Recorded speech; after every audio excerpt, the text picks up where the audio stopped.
Also here for the full hour, one of our favorites, the crime dog, Fred McGriff. So we're starting there. We've taken up the Hall of Fame case for Fred McGriff through the years, and he was picking up momentum when he ran out of time. Voters were starting to rethink by his final year as he jumped up to just under 40% of the vote in the 10th and final year in 2019. Now, 40% sounds far away from the 75% needed for induction, but I want you to think about this. Larry Walker was at 34% in year 8. 2 votes later, he went over 75%. Walker will be inducted this year, September 8th, on a Wednesday. Edgar Martinez was at 43% in year 7. 3 years later, he topped 75%. Mike Messina debuted at 20%, just below what McGriff was in his first year on the ballot. Messina was inducted 5 years later. And Tim Raines, remember him like way back? He was at just 46% in year 7. He topped 86% in year 10.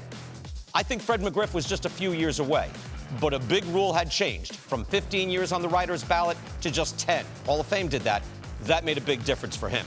There are a number of reasons why the voters were late to McGriff's case. It wasn't because he wasn't regarded as a top-flight star when he was playing. He absolutely was.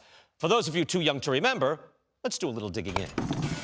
First of all, Fred McGriff was a great offensive player. To be top 5 in OPS, you have to have had a dominant season. Not top 10, top 5.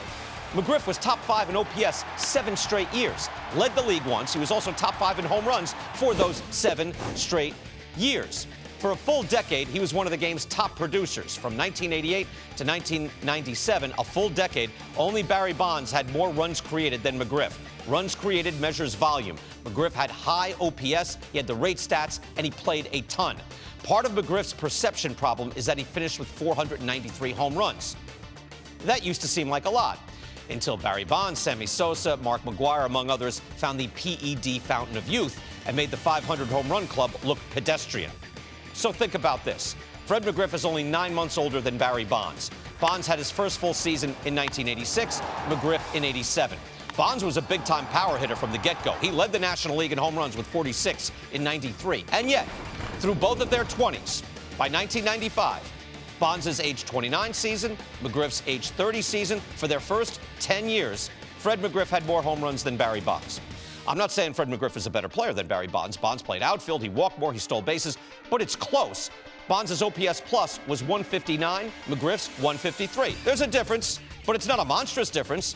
So, before the new age of the performance-enhancing regimen, in their first 10 years of Major League play, Fred McGriff was out-homering Barry Bonds.